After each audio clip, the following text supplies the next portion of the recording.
अस्सलामुअलैकुम, welcome to law information. दोस्तों, अगर आप बिज़नेस पर्सन हैं, आपका सोर्स ऑफ इनकम बिज़नेस है, तो आप 2022 का टैक्स रिटर्न कैसे फाइल कर सकते हैं। आज की इस वीडियो में हम ये सीखेंगे। तो आइए व्यूवर्स, अपने टॉपिक की तरफ चलते हैं।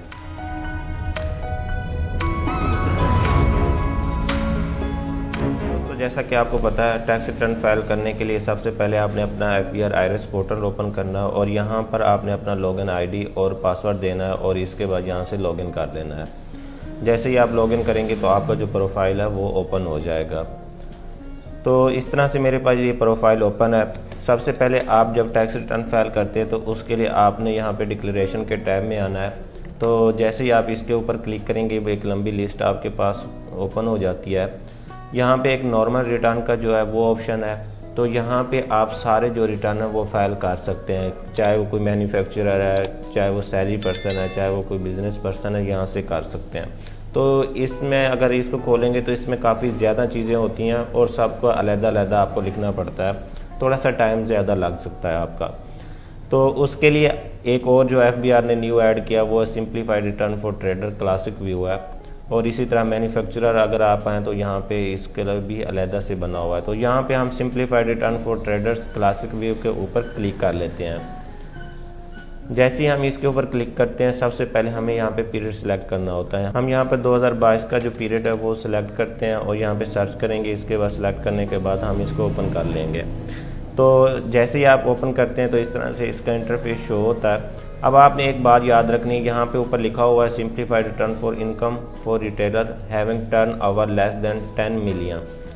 तो 1 करोड़ रुपए से कम का जिनका टर्न ओवर हुआ है सालाना, तो वो ये रिटर्न फाइल कर सकते हैं।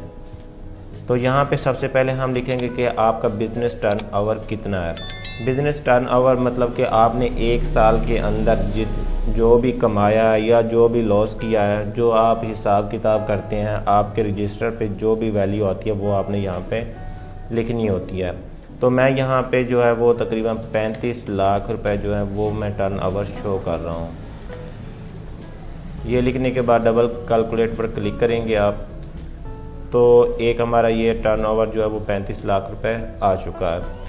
अब आपने आना है ओपनिंग स्टॉक के अंदर। ओपनिंग स्टॉक के अंदर आपने, अगर तो आप पहले से ही बिजनेस कर रहे हैं, मतलब कि आप ऑलरेडी रिटर्न फाइल करते हैं, तो फिर आपका जो क्लोजिंग बैलेंस था वो यहाँ पे आपने लिखना है, ओपनिंग स्टॉक में आ जाएगा। अगर आप फर्स्ट टाइम कर रहे हैं तो फिर ज़ाहिर बात है आपका स्टॉक कुछ भी नहीं था, आपने सारा कुछ परचेज़ किया, तो यहाँ पे आप 0 कर देंगे। तो इसके बाद आपने कैलकुलेट पर क्लिक कर देना है। अगर आपका कोई प्रीवियस बैलेंस है, आपने लास्ट ईयर भी जो है रिटर्न फाइल किया था, फिर जो आपका क्लोजिंग बैलेंस था वो यहाँ पे ओपनिंग स्टॉक में आ जाएगा। और इसके बाद आपने जो परचेज़ किए हैं, मतलब ये 35 लाख रुपये टोटल टर्नओवर है, इसके अंदर जो आपने ख़रीदारी की है, जो भी परचेज़ किए हैं वो आपने यहाँ पे लिखनी है। तो मैं यहाँ पे लिख देता हूँ 20 लाख रुपये की हमने परचेज़ की है और आपने यहाँ पे डबल कैलकुलेट के ऊपर क्लिक करना है। अब नेक्स्ट हमारे पास है अदर डायरेक्ट एक्सपेंसेस। इसके अंदर आपने सारे जितने भी अखराजात किए हैं, मतलब कि किसी को सैलरी दी है, कोई आपने टैक्स पे किया है, कोई एडवर्टाइजमेंट किया है, कुछ भी आपने जो अखराजात किए हैं, पैसे आपने खर्च किए हैं 35 लाख रुपए को कमाने के लिए, वो आपने यहाँ पे शो करने हैं। तो मैं यहाँ पे ये 3 लाख रुपए शो करता हूँ। तो इसके बाद आपने दोबारा डबल कैलकुलेटर पर क्लिक कर देना है।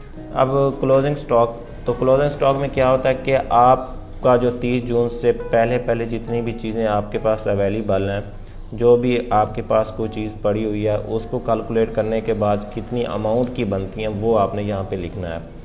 तो अब मैं 20 लाख रुपए की परचेज कर चुका हूँ, तो इसके ऊपर ज़ाहिर बात है अगर 20 लाख रुपए, तो यहाँ मैं 25 लाख रुपए शो नहीं कर सकता, क्योंकि जब मैंने ख़रीदारी 20 लाख रुपए की है तो 25 लाख रुपए कैसे शो करूँगा, तो वो एक गलत हो जाता है, रॉन्ग एंट्री हो जाती है। तो इसलिए यहाँ पे हमने उससे कम का लिख देना है कि हमारे पास अब कितनी पड़ी है। तो मैं यहाँ पे शो करता हूँ कि मेरे पास 5 लाख रुपए का जो स्टॉक है वो अभी अवेलेबल है। तो इसके बाद आपने डबल कैलकुलेट के ऊपर क्लिक कर देना है। अब जो हमारे पास प्रॉफिट है वो हमारे पास 17 लाख रुपए शो हो रहा है।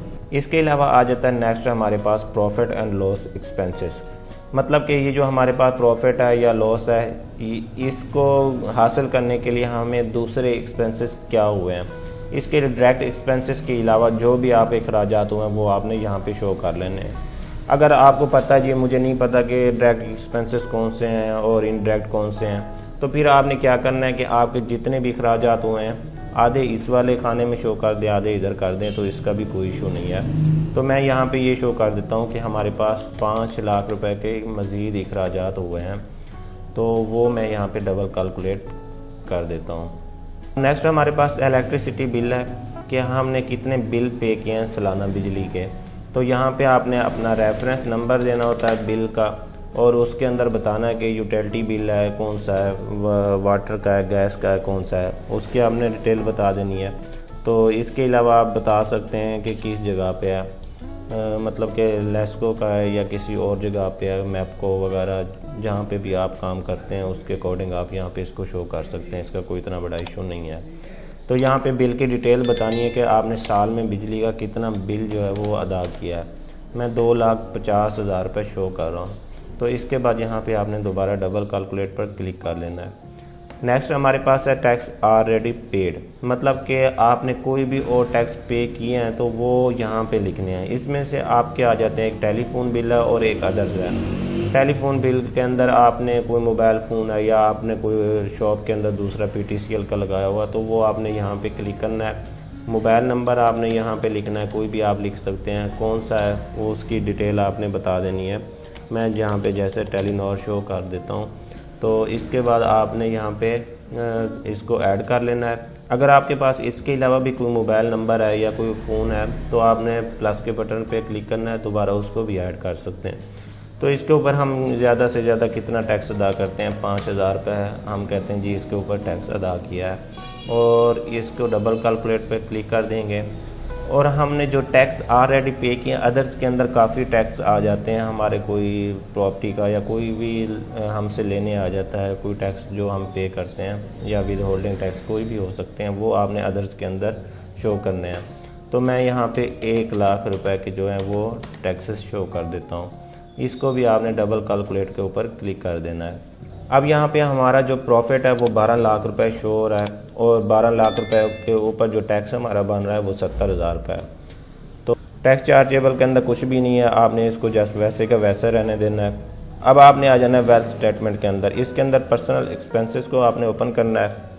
अब आपने 12 लाख रुपए जो कमाए हैं, ज़ाहिर बात है आपने कोई खर्चे किए होंगे, कोई आपके घर के एक्सपेंसेस वगैरह होंगे, तो आपने यहाँ पे शो करना है। सबसे पहले आपने रेंट शो करना होता है। अगर आपकी कोई प्रॉपर्टी रेंट पे है तो आप रेंट देते हैं उसका महाना, तो जो साल का जितना भी रेंट बनता है आपने वो यहाँ पे शो करना है। मैं यहाँ पे 2 लाख रुपए शो करता हूँ। और इसके अलावा आपने अपने पर्सनल टैक्सेस को पे किया तो वो आपने यहाँ पे लिखने हैं। आपके पास गाड़ी वगैरह है तो उसको जो मेंटेन रखने के लिए या उसको चलाने के लिए जो भी पेट्रोल वगैरह का खर्चा हुआ वो आपने यहाँ पे लिखना है। तो मैं यहाँ पे 1 लाख रुपए जो है वो गाड़ी के एक्सपेंसेस लिख देता हूँ।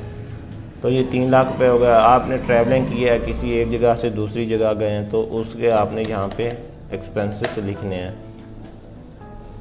फिर आपने इलेक्ट्रिसिटी जो आपका वो हमने जो पहले दिया था वो जो आपकी शॉप वगैरह उसका बिल था, और यहाँ पे जो आपने घर जिस जगह पे रह रहे हैं उसके बिल आपने शो करने हैं। तो 1,50,000 रुपये आपके घर का बिल आ जाता है जी। ये इसको लिख लेते हैं सालाना।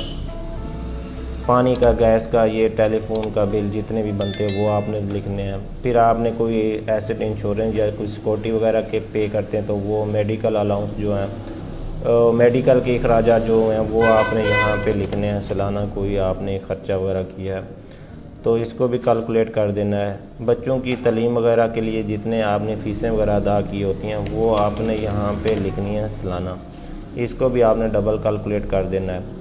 फंक्शंस या गैदरिंग्स के अंदर किसी शादी पे गए हैं या कोई ऐसा फंक्शन आपने अटेंड किया जिसके ऊपर अखराजात हुए हैं तो वो आपने यहाँ पे लिखने हैं। तो मैं यहाँ पे 2 लाख रुपए शो करता हूँ।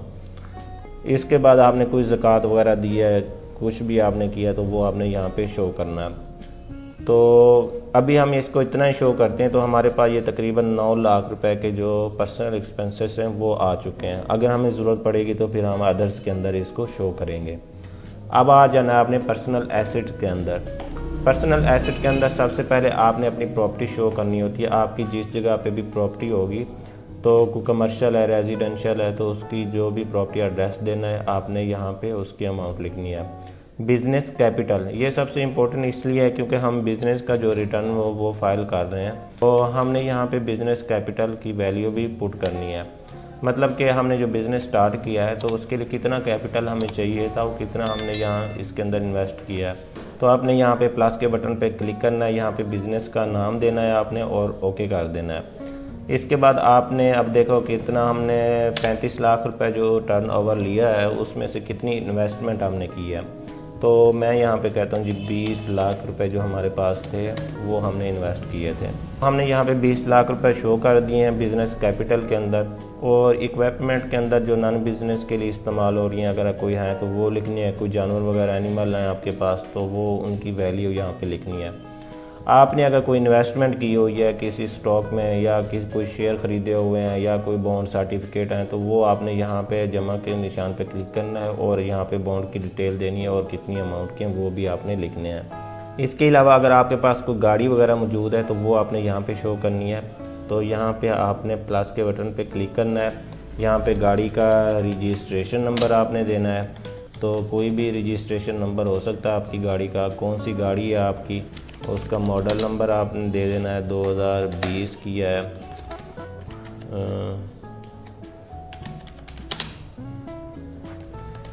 गाड़ी की डिटेल बता देनी है आपने कौन सी है। तो ये लिखने के बाद इसकी अब आपने वैल्यू बतानी है कितने की आपकी गाड़ी है। तो यहाँ पे हम इसको 15 लाख रुपए शो करते हैं और आपने डबल कैलकुलेट के ऊपर क्लिक कर देना है। प्रीशियस पोजीशन के अंदर हमारे पास कोई कीमती चीज़ गोल्ड या ज्वेलरी वगैरह या कोई ऐसी चीज़ आपके पास पड़ी है तो आपने वो यहाँ पे लिखनी है। मैं यहाँ पे जी 5 तोला लिख देता हूँ। तो उनकी आपने अमाउंट जितनी भी बनती है 5 तोले की वो आपने यहाँ पे लिख लेनी है। 5,50,000 रुपये हम इसको शो करते हैं।